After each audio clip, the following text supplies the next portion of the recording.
I'd like to go ahead and welcome everybody here tonight. Tonight's presentation over anthropology and human rights is part of the Created Equal America Civil Rights Struggle program series. Created Equal America Civil Rights Struggle is made possible through a major grant from the National Endowment for the Humanities as part of its Bridging Cultures initiative, in partnership with the Gilder Lehrman Institute of American History. Tonight's presenter is Professor Dean from the University of Kansas. Welcome, Professor Dean. I certainly would like to first thank all of you in the room, but also thank Brendan, who is instrumental in creating, I think, a fantastic program here in Independence. As has been said, I'm an anthropologist at KU. I'm a specialist on human rights, but I'm also a specialist on political anthropology. More broadly, my work is on the Amazon. I really won't talk too much about the Amazon, but more about a little about the history of anthropology. How does that relate to human rights? I do suffer from verbal diarrhea. So at any point in time, particularly my homies over here, you're going to raise your hand and go, "What's up? Stop, please, I don't understand." Or we get this point, move on. So again, we know this is part of a larger series. If anybody would like to know anything about KU or about Anthro, please feel free to email me. Hopefully I can give you some proper advice or chat with me afterwards. I think all of us know that we're living in, at least half of us, maybe all of us, digital age. I was not part of that digital age. I often get my students, if I'm teaching a large class with 500, to say, okay, what would happen if you turned off your cell phone and gave it to me? Many of them do that. I give them the extra credit, and then they come back and they're like, this destroyed my life. Periodically, not for the whole time. But what happens when we go off the grid, when we unplug, de-wire? Very difficult. How many of us have cell phones on us right now? Probably, right? We're all there. Well, many of us know about the work of Thoreau, who's best known for his work, I think, his philosophical text, Walden, which espouses this whole idea of simple living, this emphasis on a poetic sensibility, to explore your interior landscapes. Hang out by yourself, to understand society through deep personal introspection. Makes a lot of sense to me. So, as we know, he's been inspired by a particular kind of philosophy, transcendentalist philosophy, but basically, as I said before, simple living and self-sufficiency. Not against that, swum many times in Walden Pond, great thing. But can we really apply these ideas that Thoreau articulated today? Can we do so in a so-called globalized world? Arguably, Thoreau was working at a time when it was globalized. Here's where anthropology comes in. Anthropological engagement. What lessons can we learn when we engage with the social world? We don't unplug, particularly when we think about issues such as human rights. Here we see one of the prominent, he's Polish actually, but British founders of social anthropology, Bartholomew Dean, who is working with the Trojan Islanders roughly during the First World War. As anthropologists, we're concerned with various contexts, local, regional, national, the global. And one of the, I think, key points, certainly for anthropology, is deep hanging out. So we see a gentleman here, and he is supposed to try to figure out the imponderability, or imponderability, let's get that butchered, so to speak, of everyday life. But what do people do? The stuff of everyday life. So, try to sum up in the first portion of my lecture, or talk today, is just give you a thumbnail sketch of where we were in terms of anthropology and where we have come. In terms of the academy, the university, anthropology is a new discipline. It roughly began in the mid-19th century, and it continues to this day. I'm not going to go through all of these long table of various things that are happening, but certainly between 1500s and 1900s, we have a time of exploration, certainly a time of conquest, and after, certainly between the First and Second World War, an effort for development. I will be emphasizing really these first portions, and later on talk a bit about decolonization. So to bring us back to the 19th century, why the 19th century? In many respects, this is when anthropology became established. How many of you are history majors? Well, history as a major was not established in the 19th century, as we know. It goes way back, correct? What about something like photography? Well, it doesn't go back to the 1200s, did it? No. So simply put, anthropology is like a number of social science fields directly related to the 19th century. This time when we have the Industrial Revolution, as we know, science is abounding. We have the emergence of positivism, empiricism linked to science, rationalism. There's reason for things. This is a time of rapid, incredible technological change, demographic change, social change. There's an overwhelming, certainly back in my enemy, that this is a time of progress. That through these various tools, science in particular, reason, technology, we can progress, we can develop, we can become better, which in part stems from Enlightenment thinking. Certainly in Western Europe, Christianity is under attack. People are thinking, well, maybe that's not necessarily the way the world is. If we turn to our Bible, maybe that's not the only explanation. Keep in mind, this is a time that people like Charles Darwin is making arguments. And of course, this is the time, as I said before, briefly, the age of empire, where major powers, particularly Western European powers, to some extent the United States, are establishing themselves across the planet. And in so doing, they're coming into contact with other peoples. This leads them, or say the West, Western Europe, so like the United States, to begin thinking about the philosophy of history, or how do we understand history itself, and also how do we understand the difference between peoples. Anthropology as a discipline is concerned with similarities, how we all human beings, but it's also deeply concerned with how we're different culturally. So with this increasing knowledge of other cultures, how do we have this? Well, we have explorers going on, travelers going on. Many of you, I'm sure, are aware of Christopher Columbus and all that sort of stuff, but we have loads and loads, particularly during the 19th century, who eventually were replaced by government officials, missionaries, who had a much closer association with locals. Subsequently, during this time, we also see the appearance of a number of magazines, journals, circulating their accounts of what they came across. Some of them may be extreme, such as, yes, we saw a unicorn, maybe not that extreme, but some of them were quite, nonsensical. It wasn't until roughly the end of 1900s where we see the development of the first books based on the study, the long-term study of other cultures. A very prominent one by Spencer and Gillen called The Native Tribes of Central Australia. Readers from Europe are going through this and thinking, these are the original Stone Age people. Subsequently, or concomitantly, you have individuals sending out questionnaires, like surveys, saying, okay, when you're traveling to this part of the world, can you jot down their kinship charts? Can you tell us how they call people? Blah, blah, blah.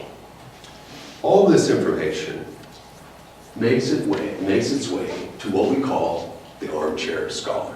Somebody like me who's sitting down in a very comfortable mahogany, whatever panel room, be it in London, Paris, wherever, and I'm consuming the accounts given by travelers, explorers, missionaries, soldiers, and coming up with my theories about why the world, particularly why humans, are different.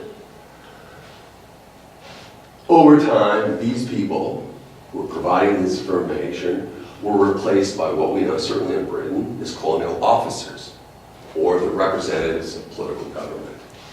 In the United States, we see the emergence of ethnologists or anthropologists who became organized as a profession. You see degrees being granted at the turn of the century. So eventually, anthropology became became a scholarly endeavor in the social sciences. Note that it covers not just social sciences, natural sciences, and humanities.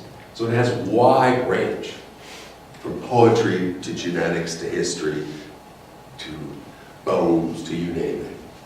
Well, we're still back roughly 100 so years ago when Queen Victoria's around, image of an Australian Aborigine. So to the educated Victorian mind, it was far better to be civilized than to be a savage. Hence, these folks think of themselves as being civilized. This individual is supposed to be the true savage. We see this in, and this is just a small example, what we call evolutionism, social Darwinism. So that people, the thought was, went through various stages, such as savagery, we started out, barbarism, eventually we come to civilization.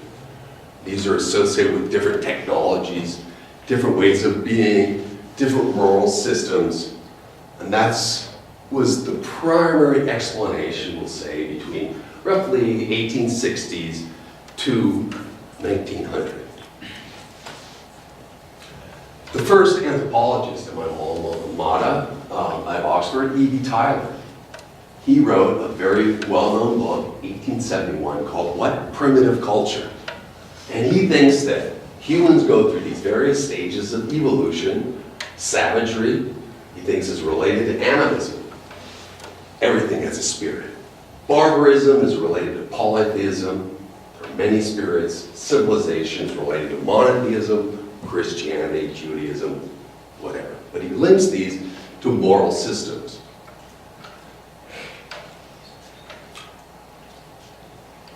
Well, in the early development of anthropology, we have social evolutionist thinking, so that we have this idea that peoples, like creatures, went from simplicity to greater complexity. And they plugged this, overlaid this actually onto racial maps, thinking, okay, somebody at this level, much more sophisticated than, we'll say, a Negroid, that's much more close to somebody who is a chimp. This is the idea. Another very important idea of why people are different is diffusionism, which we'll mention in a moment. But all this, I think, provides the people who are engaging with classifying the world with an alibi, with a degree of veneer to do with what they want. The good, or what I should say is the white man's burden. Okay, we're here to civilize them. And obviously it's much more complicated than that. But I'd like to shift over to talk about the founder of North American anthropology, who, German, Jewish origin, fled his part of the world, seeing anti-Semitism on the rise, but is known really as the founder of anthropology here in the United States. I work a lot with biological anthropologists, geneticists. I'm often accused as being a social determinist. In other words, everything is determined by our culture. We learn it. To me, that makes sense, but I don't want to get into a debate or discussion. We could afterwards in terms of how biology influences culture. But suffice it to say that culture is what? We learn it. It's behavior, attitudes, beliefs, ideals that are characteristic of a particular society. Quite open-ended. Now, the point of all this also is bring back Franz Boas, is to say that he rejects what the evolutionists say. He says, this is bunk. Don't believe it. You can't just go out into the street and classify certain groups and say, that group over there racially is more inferior. No. He says that that's simply not true, based on conjecture, not on empirical fieldwork. They didn't go out, learn the languages, and figure out what was happening. So again, written a lot about this. The point here is rejecting evolutionary theories, which still, in many respects, are very influential to this day. One thing I want to emphasize is his stress on what we call participant observation. It's an oxymoron. In other words, it doesn't quite make sense. We participate, yet we observe. We could talk about that later, but that's the method. So another, I think, very, very important issue is that he argues that we cannot use our own cultural values to understand other cultures. That's just a problem. Again, I'll mention more about this notion called cultural relativism. So he rejects the idea that any culture possesses an absolute set of standards on which all other cultures can be measured. In other words, he doesn't think there's one set, one pair of shoes that everybody can fit into. We all have different sizes. That doesn't mean that we all don't need shoes.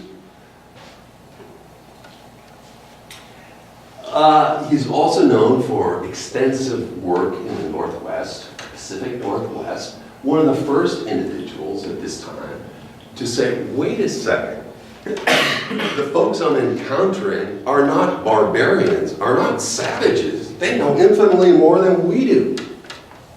So he begins challenging the notion of the superiority of Western Europeans.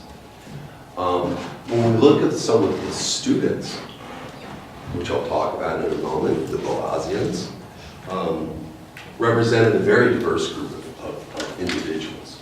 So if Boas thought that a theory of culture would eventually develop, but we had to have enough amount of ethnographic data. We just couldn't make it up. Some people have criticized him and said, okay, you spent too much time just trying to describe everything, but you don't have a synthetic theory to explain everything. How does it all fit together? I mentioned fusionism. I'll get to that just in a second. Here's American cultural anthropology, and I'll say virtually nothing about British social anthropology, which was doing pretty much what American cultural anthropology was doing at the same time, challenging the racism, challenging evolutionist thinking, which is very important for us to remember when it comes to issues of human rights. Diffusionism, simple idea. Idea is that humans, we talk about Machu Picchu here, here's Machu Picchu. The idea is that humans are not particularly inventive, rather stupid. So that we're only able to invent things periodically, and then, one argument was the pyramids in Egypt became invented, and then those who had those ideas disseminated them across the ocean, hence we have the pyramids on the other side in South America. Historically, archaeologically speaking, that's false. That didn't work that way. But, having said that, there's a prominent school of German anthropology called the notion is that we have a center core, and that we do influence other groups. And I think of one small example like this. It used to be very common for people of my age coming to this country, and I asked for a hot dog and they'd give me ketchup, or a hamburger or something, French fries. Today in this country, they sell more salsa than they sell ketchup. Well, why? Well, in part because some of the salsa influence has been diffused from other parts of the world, right? So it's not a completely ridiculous idea, but does it explain cultural difference, cultural variation? Well, we've sort of come up to the point where here's evolutionism, diffusionism, you kind of hit a rock right here.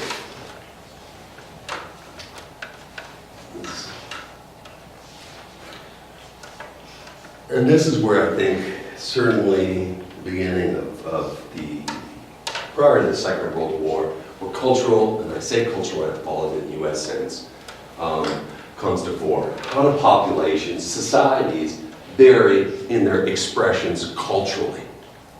We're not all the same, the way we put shoes on or don't wear them, that sort of thing. Cultural relativism, which I talked about before. What is it? Well, this command to objectively study, to understand other cultures. So Boas, his students, understood they would need to employ research methods to escape from ethnocentrism. And one of the methods, which I keep on talking about, is ethnography. So if you look, Google me and go, okay, what'd this guy do? I wrote certainly a number of things, but my claim to fame is an ethnographer of a group called the Urarina. Spent 2-3 years just living with them, learning their language. So as you see, extended periods of time. How long does it take to learn Chinese? You were mentioning. Okay. Okay. So But in order. the young kids learn it much faster. Correct. Our youngest was. So a piece of advice to anybody, and just in terms of any, education, self-edification, or hurdles to get over in terms of miscommunication when it comes to human rights issues, is language. Miscommunication.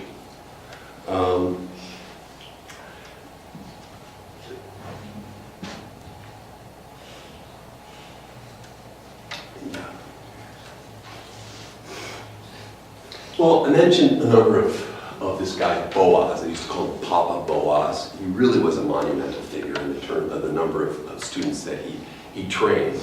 And if we look at some of the key anthropology programs in the United States, he trained the students that created them.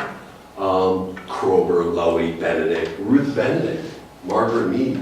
These are women who were extremely prominent at a time that women were not publicly necessarily prominent. Another person you maybe heard of, Zora Neale Hurston, a very important anthropologist. The former chancellor of KU wrote her biography. African American who did work in terms of her anthropology in Haiti, died impoverished in the 60s in Florida, but that's a sort of a side note in terms of the discussions that we're having and the role that anthropology, certainly in the United States, took a very active and progressive role. Well, cultural relativism on one side, inclusive, open-minded, culturally sensitive. On the other side, ethnocentrism. I think we know what that is: exclusive, close-minded, culturally insensitive. And we'll come back to that. So cultural relativism, values of one culture should not be used as standards to evaluate behavior of persons from outside that culture. We should try to describe them objectively. Again, how do we do this? That's a question. Please don't ask me to respond, I'll try to. And if we do believe in this cultural relativism, does this deny that there are some moral absolutes, some things that are universals, that we can separate from culture? Doesn't matter who you are in terms of culture, that some things just aren't relative. As I said before, how do we strive to be objective? All of us have cultural baggage, no matter who we are. We can try to go native only so much, but I'll come to this in a moment. We can think of some really difficult examples, perhaps we'll discuss. A lot about infanticide. Vaccinations are in the news today, right? We can think about something very contentious, capital punishment, not accepted in many parts of the world, except in other parts of the world. I want to say that cultural relativism is a method. It's a method. It's not an ethical theory, a philosophical theory. It's not moral relativism. I think a lot of us get confused on that. Coming back to ethnocentrism, 101, our culture, our way of doing things is superior to all others. And I think this is universal in terms of cultures. I don't see any that don't quite have that. Certainly a key feature of this is the aspect of being evaluative. We evaluate, no matter what we do, as people, as groups, we look, we size people up. Are they speaking our language? Do they smell like us? Do they work? It's just part of who we are. We make differentiations. Which leads to this nasty concept, xenophobia. But there's a wide range. When we see people we don't know, have limited contact with them, we may be in a state of, we lack trust, we may fear them. That's one thing. Fearing them, we get out of there. But it also, on the other spectrum, can lead to hatred, peoples of different cultures, and we know that ultimately lead to things like hate crimes or ultimately wars or genocide, ethnocide, and the like. So why is anthropology relevant? I ask myself that often. One thing I think is this notion, not just anthropologists use this, but the insider versus the outsider approach. So with anemic, insider view and understanding of a culture. Some of the individuals in this room spent your entire lives, a good portion of your lives in this community, in this area, that have an insider's point of view. Makes sense to you from this particular context. Well, we can contrast this for rhetorical sense or rhetorical manner with an edict, an outsider point of view. So the frame of reference is general. Some would argue it's scientific. If we can repeat it, if everybody goes to the same place and said, yes, there were 42 people, they were all blue, and they ran around a pole that was painted purple, and they worshipped it, and blah, blah, blah, we'd say, okay, that actually happened. There is a focus on something which we call intersubjective, makes it difficult, means that it's about quality, not necessarily about objectivity. It's like the conversations I had with my wife, or these people over here, or you over here. It gets a little slippery when we start talking about science in that regard. But if we can start verifying it, I read enough ethnographies and I start thinking, it's impossible, no humans across the planet do that. It just defies the ethnographic record. The same way, if you're a scientist, you read enough scientific reports, you go, I don't believe it, can't repeat that. So we have description, empirical description, and hopefully some sort of theory to guide us. And to make this visually make sense somewhat, obviously reality is constructed culturally, but if we can believe in this notion of a loggerhead or some sort of crossover, that the outsider and the insider share at some point this reality, perhaps that's the best that we can aim at in terms of understanding cultural difference. Well, let me shift and talk a bit about human rights, and then end on just mentioning a few things when it comes to my own experience in working in Peru. I think many of us do know, or should know, the human rights movement, certainly the modern human rights movement, largely came in response to trust war. There were efforts before, League of Nations, other sorts of things, but I think it's true to say that the Universal Declaration of Human Rights, which the UN passed in '48, was a major watershed. It defines fundamental rights of persons and the violations of these rights. Notice here it's universalist. If it's universalist, what does that say about cultural relativism? There's a problem there. Well, aspirational, we're aspiring for a better world. And in part we know this because there's this lack of enforcement mechanisms. And I think that's led many, certainly we know enough about the UN and issues associated with it. It may look good on paper, but when it comes to political will or actually to enforce things, that's a different story. Well, Can I have a question? yes, by So all how means. many countries were in the United Nations at that point? And When a it was- general idea of where they were? I had that, to be honest, I would lie and say, blah, blah, blah, was the exact number. I don't want to do that. But there were key members that did not sign up when we start looking at, I'm more concerned with things such as the International Criminal Court. Currently, the United States has not signed that. We could go through and, but I'm not a professor of law, but you bring up some really good points here. I'm sorry. To put that in perspective, Yes. that the United Nations is much larger now. Much, than much it was larger. then. So it was a smaller group of countries that, Correct.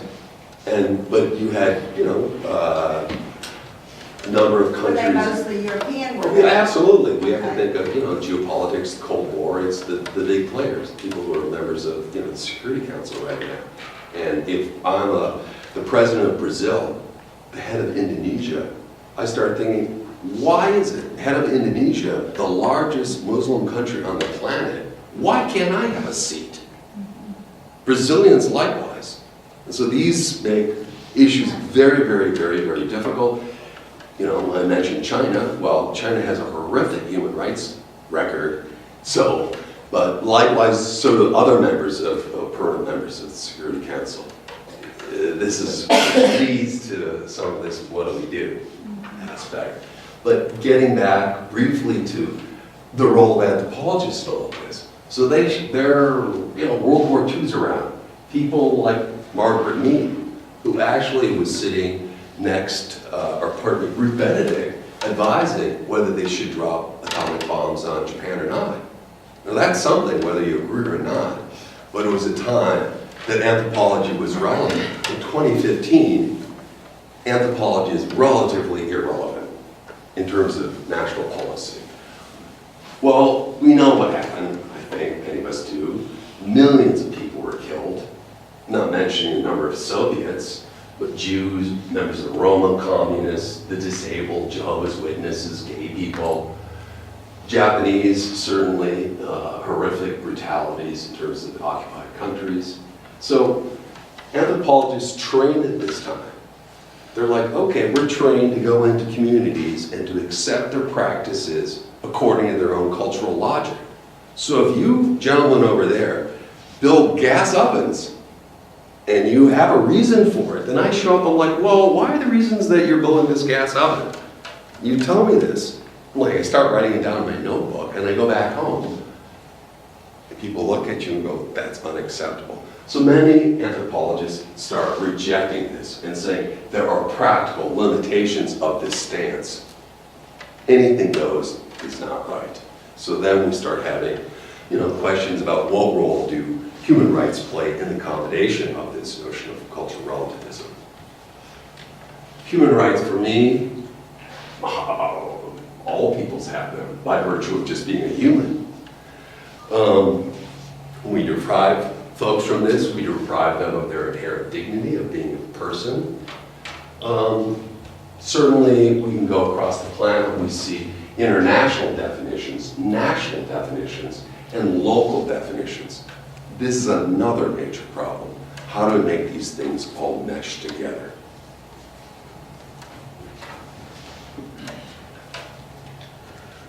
We can think of rights in a variety of ways, in terms of the moral power to hold them, the right to life, the right to have one's nationality, the right to own property, to rest, to leisure, or to do things, to marry, peaceful assembly, education, health, that sort of thing. The rights to omit, or to exact something.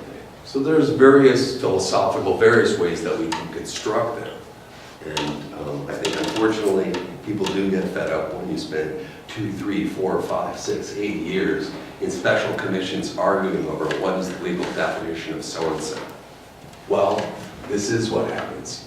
So again, for me, human rights are more than just legal concepts. We have to think of them in terms of a moral economy. What do I mean, moral economy? Well, there was a day in this part of the world where people got together and they raised a barn. Am I right or am I wrong? I wasn't around. I've heard about it. Where I spent long stretches of my time in Amazon. People work collectively. That doesn't mean they don't have fights, but they have to rely on each other because of this integrated economy based on a shared morality, based on right and wrong. And it becomes much more difficult, again, in this digital, globalized, desensitized age that we live in. Well, there are modern characteristics, the universality, the internationally guaranteed. They're supposed to be guaranteed internationally. Are they actually? Good question.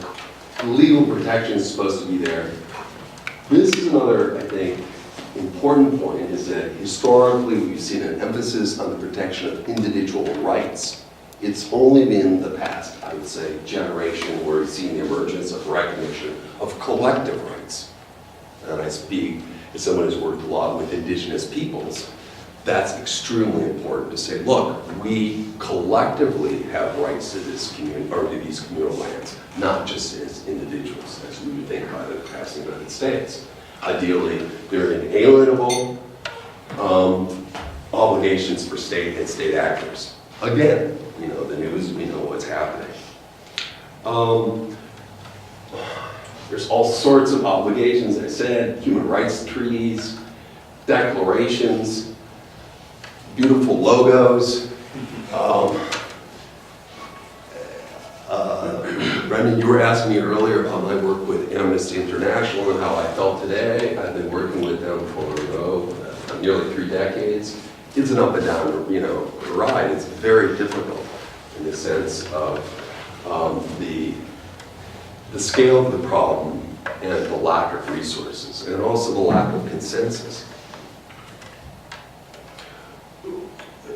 Briefly, before I shift over to sort of summarize a few things that have come up in terms of my work in Peru, we can think of the various categories of human rights. Of course, this is non-exhaustive, but there are civil rights, which I understand we've certainly had panels about, been talking about.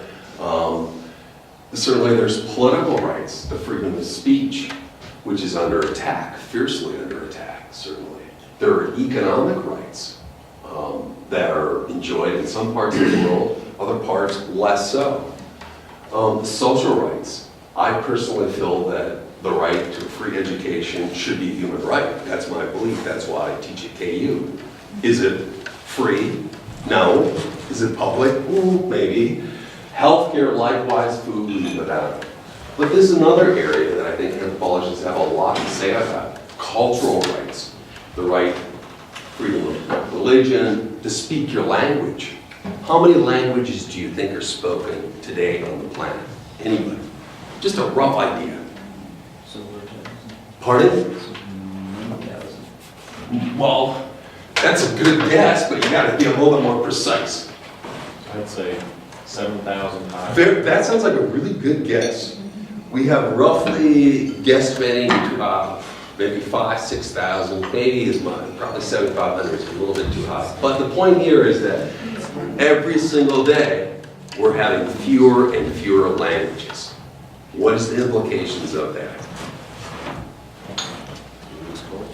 We lose. What would happen if we burned every single library that had English textbooks in, and we erased all of English? Could we imagine the world?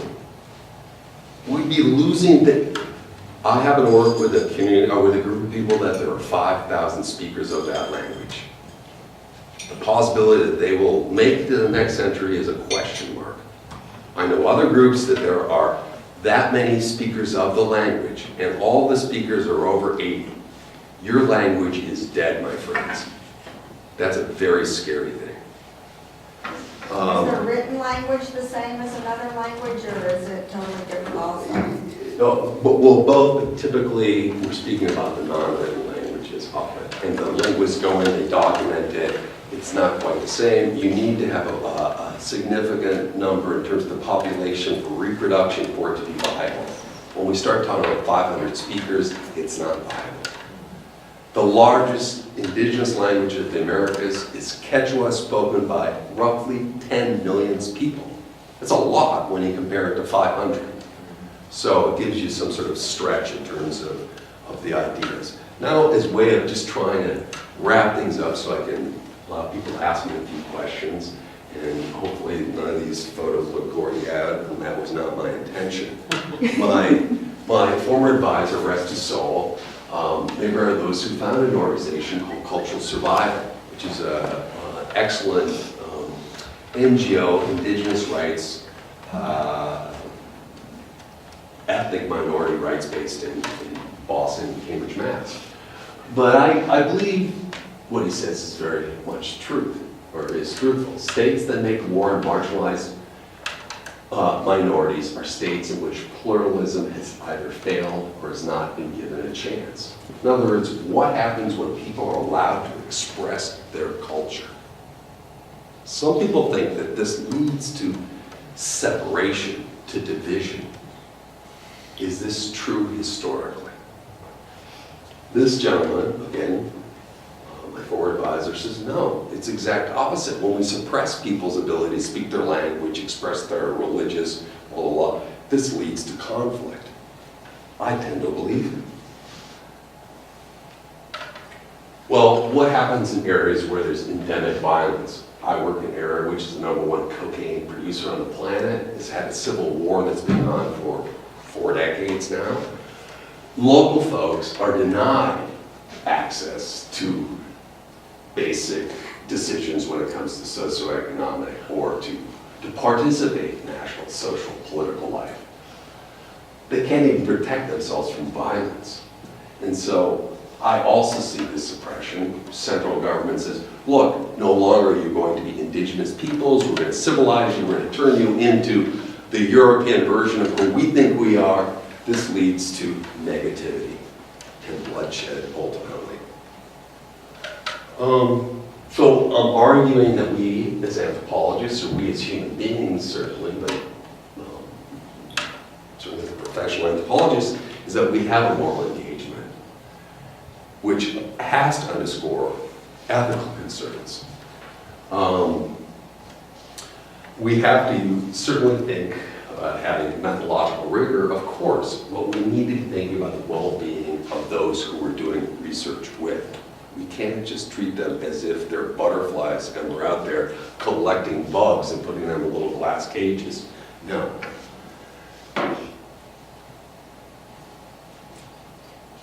So I think of the role of being the committed witness. Hard work. Often we simply don't know the reasons or the moral economies, coming back to this idea of what makes people tick as a community, or their emotional dispositions. What are they thinking? What are they believing? How do they sense inside? What are these underlying motivations when it comes to participating or rejecting violent encounters? Because some of the most horrific human rights abuse cases that I'm aware of deal with structurally direct violence. And this is very difficult if we're considering a world which is not just full of conflicts, but we need to do something about post-conflict resolution, reconciliation. And this, I think, is something for me when you see different universes collide, moral universes. When you're in the ivory tower, when you're sitting in the mahogany or cinder block or whatever you want to call it, on the hill, thinking, okay, I'm educating people.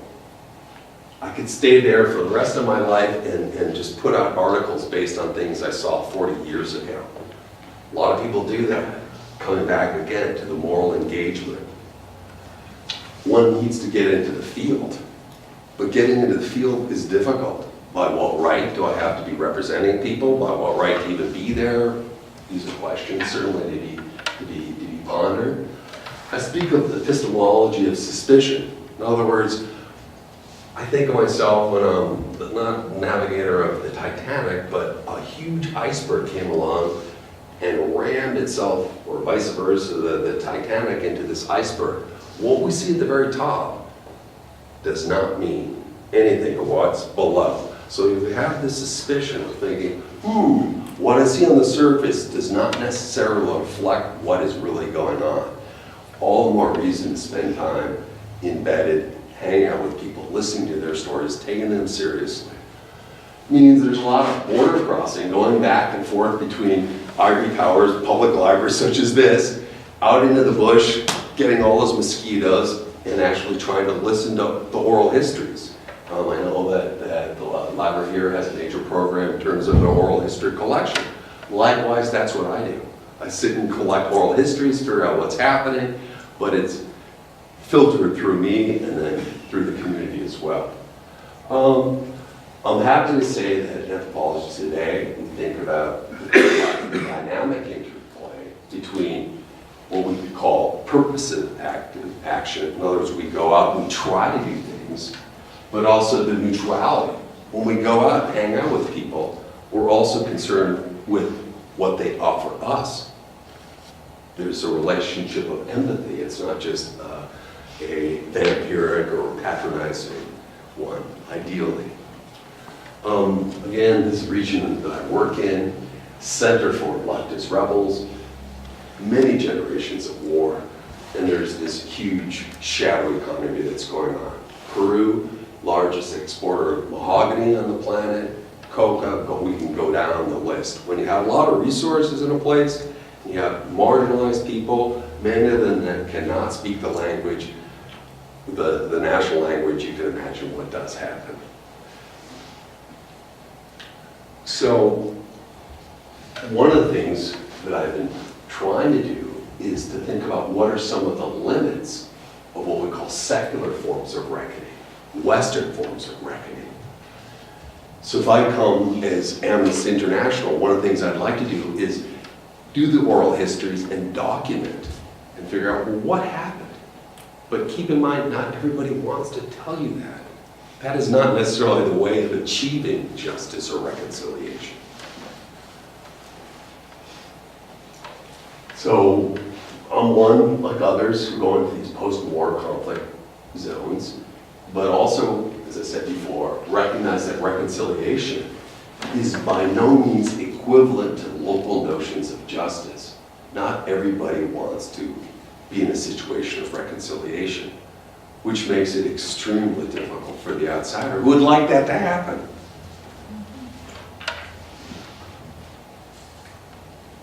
So as I said before, what happens when you deal with individuals, when you're thinking about, okay, we don't want, a payment, but we want retribution. We want an eye for an eye.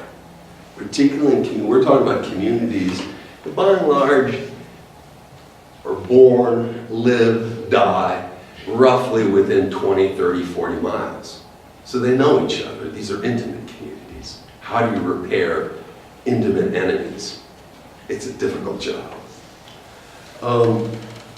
And so again, without reconstituting some sort of moral community, acknowledging that there are multiple overlapping ideas about justice. The folks that you see on these images are Urarina peoples. They don't speak Spanish. You give them a legal code, say, okay, this is the laws of our country. They go, I don't read it, I don't know what it means. They'll look at you and go, what good is it? Can I eat it? Does it bandage me up? It's not necessarily appropriate. I'm not saying that we shouldn't continue along those lines. But I end on this and just be thinking about what happens when we don't control our passions. And this, unfortunately, is the scene that we see too much in the area that I know of. And so I end on that point, hopefully within enough time so that you can throw lots of questions at me about Peru, about human rights, and more specifically about anthropology. And without further ado, I'm going to shut up. So thank you.